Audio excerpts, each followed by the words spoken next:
Pag-usapan po natin ngayon itong mga bayarang DDS vlogger mo.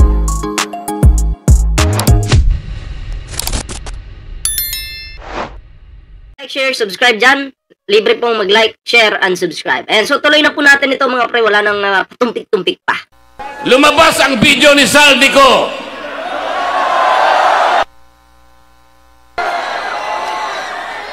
Lumabas ang video ni Saldico. Tagal mo naman magsalita. Ang dapat tinatapik mo dyan, tinatalakay nyo dyan, binudol ko kayo sa 2,000 kuryente. Dapat ganun. O, bakit si Saldico yung tinapik mo? Yung, pag-usapan muna natin yung 2,000 kuryente. Yung pinangako mo na napako. Diba? Ano nangyari? Napako po.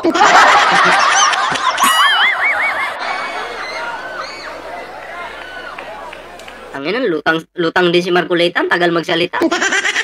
Ano sabi? Ano sabi nila? O, anong sabi mo? Pag ako yung naging senador, ako yung naging senador, libre ko na kayo ng kuryente, 2,000 pababa. Oh, yan yung sabi mo, na hanggang ngayon, wala pang nangyayari.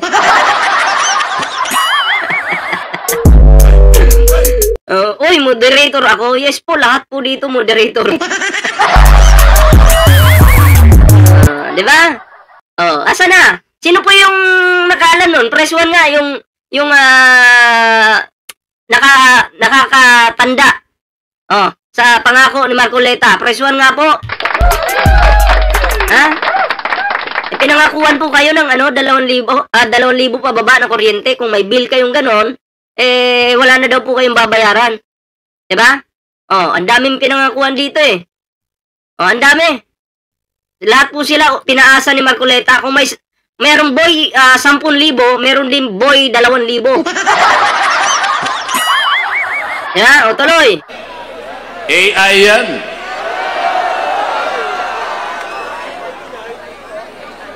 Ano? Sasagkain. Ito. Maganda to eh. Ipipin natin to Ipipin natin to. Babasahin natin yan, babanatan natin yan. Ang sabi dito, 2,000 kuryente inatupag mo imbis na bilyon. Baka di mo alam, walang gustong mag-invest sa Pinas. Bagsak ang stock market, boy. Walang gustong mag-invest. Okay? Yung sinasabi mong bilyon, natalakay ko na yan kahapon. Kahapon, natalakay ko na, bobo. At kung sinasabi mong walang nag-i-invest sa Pilipinas, abay, meron po. May nag-invest po sa Pilipinas ng 50 billion pesos. Pag uwi ni PBBM, may nag-invest po 50 billion pesos. Alam mo, DDS ka, hindi mo alam yun. Bobo ka kasi. Yan, in-explain ko na sa'yo, in-explain ko na sa'yo. Sinasabi mo walang nag-invest, mag-research ka. Kasama yung lulo mong panot na bobo.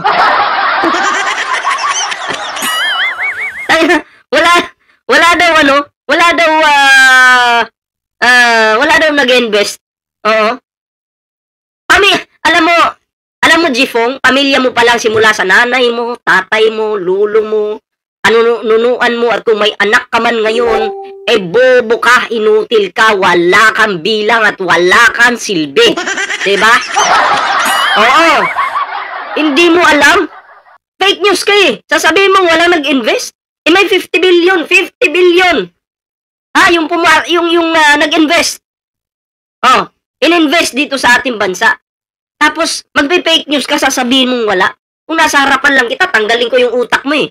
Palitan ko ng utak ng kambing. Buti pa yung kambing, matalino.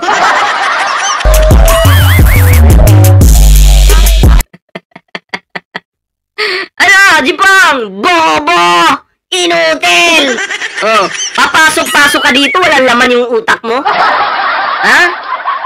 Walang laman yung utak mo? Lamanan mo! Galingan mo pag ako yung pinapasok mo. Diba? Shoutout po kay Dista Bliss Zelda. Bakit nawala ka na? Saan ka na, kawawa ka naman? O, tuloy na tayo dito. Wala na po. Nabuboring pa naman ako pag nasusunog agad yung kalaban. Ha? Pag nawawala agad. Nabuboring po ako. So, anyway, tuloy na tayo. Yan. Joseph Jojo Neri, shoutout ah. Ano? Sasagkain na naman nila yung transparency. Palalabuin na naman nila. Para sa ganon, yung accountability ay hindi natin may pipilit. AI ba yun? Alam nyo, ang nagsabi kasing AI, yung speech ni Saldico, mga DDS din. Pinalabas nilang AI, tapos ipinagbintang po dito sa kampo na sumusuporta po sa administrasyon. Yung AI walang anino eh. Nakikita ko yung anino ni Saldico. So, paano yun? Yung sa kuryente Marcoleta, sana naman tinalakay mo dyan. Maraming galit sa yung INC din. Na nag-aabang ng 2,000 pababa na kuryente. Nasaan na?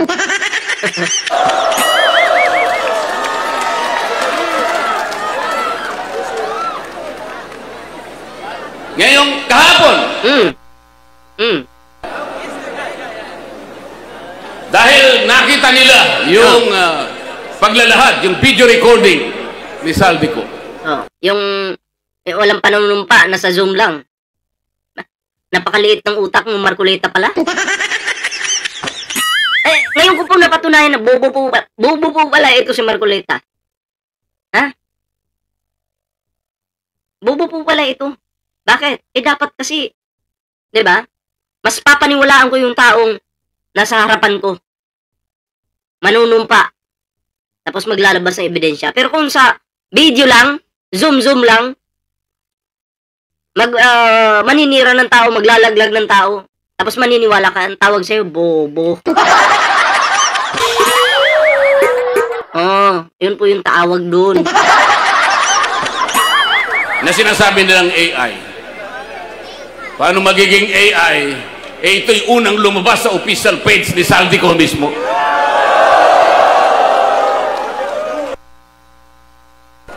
Nagpalabas ng Ayan ang sinasabi kong ang nagpakalat kasi niyan, mga DDS na yung mga anonymous ba?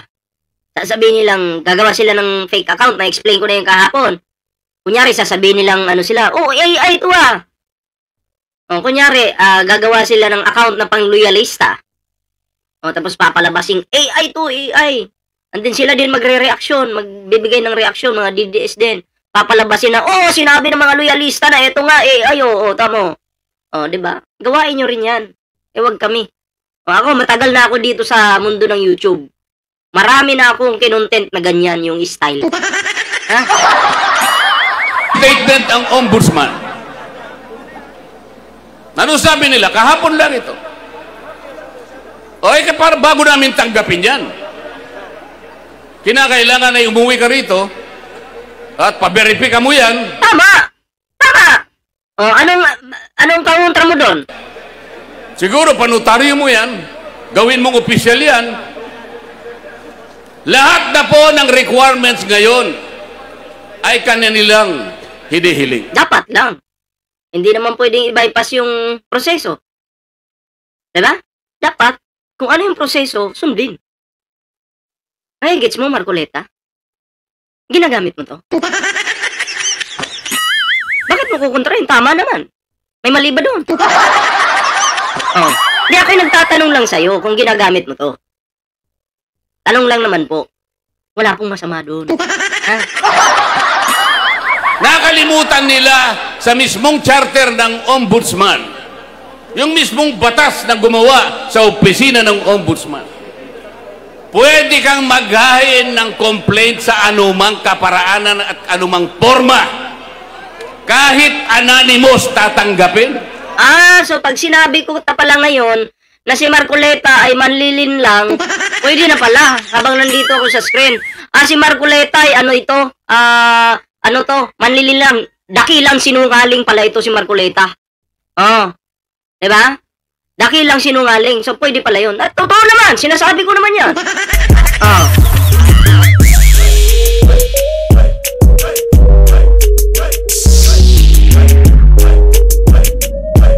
Jakita natin to. Di ba? Pwede na pala. Sige, agree na ako sa'yo.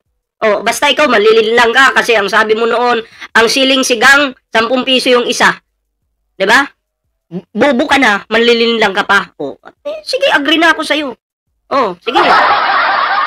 Sino nagsabi noon? Si Marcoleta, di ba? Ang siling sigang, ang isang piraso, 10 peso. Pero nung namalengke po ako, magkano? Wala pang piso. Wala pang piso. Sino nakapanood nung ano ko na yun? Nung namalingki ako. Binidyo ko yun. Kung magkano. Press 1, kung sino nakapanood nun. Diba? Di pwede pala dito eh. Sinasabi ko sa'yo, sinungaling ka. Diba?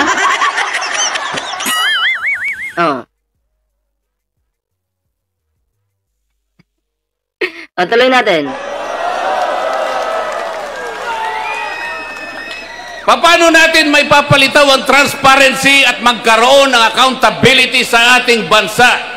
Teka. Kung hindi guilty itong si... Ang banat ko naman dyan, kung hindi guilty itong si Zaldico, bakit ayaw niyang umuwi? Kung totoo naman pala yung sinasabi niya. Pwede siya magsalita sa Zoom. Okay, approve na natin yan. Okay na, sige na, pwede na. And then, back upan niya ng pag-uwi sa Pilipinas. Dali niya yung ebidensya, mag-taking siya. Masama ba yun? Bakit ayaw umuwi? Doon pa lang alam na Marcoleta na isa kang sinungaling. At dahil pinoprotekto, kinakampihan nyo yung magnanakaw na to. Kasi, pag hindi, okay? Pag umuwi yan sa Pilipinas, mayayari kayo, mabubuking kayo. Sabi ni Sisha Evers, supot ka, gago. Kainin mo yung burat ko, dali. Kainin mo, dali. Pakita ka sa akin. Tuloy.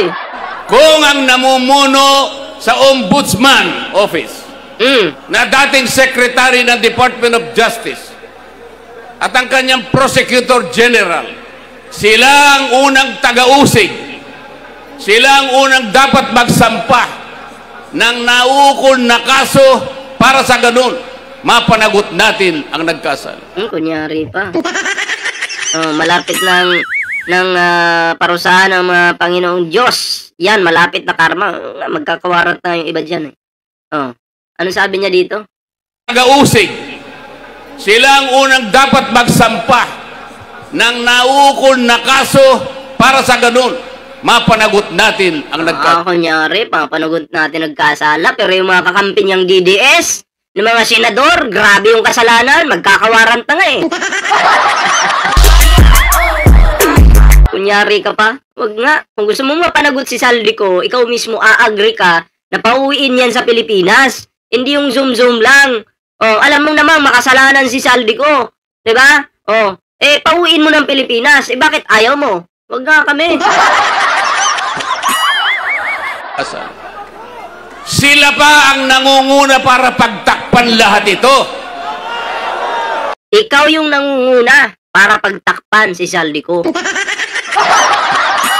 Hindi ka pabor sa pag-uwi ni Zaldico. Kung pinaboran mo sana, di palakpakan kita sa palakpakan kita sa mukha. Ha? Kung pabor ka sana sa pag-uwi ni Zaldico, di papalakpakan ko yung mukha mo. Dahil pupuriin kita mula paa hanggang buhok. Diba? Papalakpakan sana kita wala Papayagan po ba natin yan? Hindi ba iniinsulto nila tayo niyan? Papayag ba kayong mainsulto? Yun lang yung video ni Marcoleta pero ito may karugtong yan. May karugtong yan. Okay? Ayan. Hanggang ngayon, Natatakot sila na baka sakaling magsalita pa ang mga diskaya hanggang ngayon. Hanggang ngayon. Bakit katatakutan yung mga diskaya? Ito lang yung tanong ko eh. Bakit sila kakatakutan? I-confirm naman na sila ay nakinabang din sa pera ng taong bayan. Diba? Confirm naman na sila ay nakinabang sa pera ng taong bayan. Bakit katatakutan? Yung taong lumunok ng pera. Diba? Okay po ba yung signal natin? Okay po ba? Press 1 nga. Press 1 kung okay ba yung signal natin. Okay ba?